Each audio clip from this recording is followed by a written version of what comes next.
আসসালামু আলাইকুম আপুরা ভাইয়েরা, কেমন আছেন? আশা করি আল্লাহর রহমতে ভালো আছেন। আলহামদুলিল্লাহ আমিও ভালো আছি।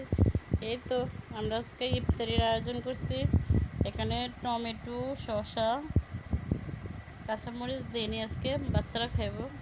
এখানে আলুর চপ, বেগুনি, পেঁয়াজু, ধনিয়া পাতা, আর এখানে আনারস, কাঁচামরিচ, এখানে বুরিন্দা, খেজুর, আর এখানে হলো জিলাপি আর ছোলা, আর এখানে শরবত আর মুড়ি এখনও নামাই নাই। এই তো আমাদের মেহমানরা কেমন আছেন? মেহমানরা লজ্জা পাইতেছে। আজকের মেহমান এটা আমার আম্মা, এটা আমার আব্বাজান। আপনারা ভালো আছেন? রোজা আছেন?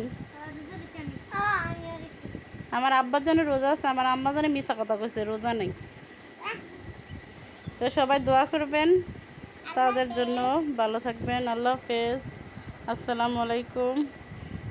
কে কোথা থেকে ভিডিওটা দেখছেন প্লিজ কমেন্ট করে জানাবেন, লাইক শেয়ার করে দিবেন, আর আমার আম্মাটারে কেমন লাগতেছে কমেন্ট করে জানাবেন। আল্লাহ হাফেজ, আসসালামু আলাইকুম।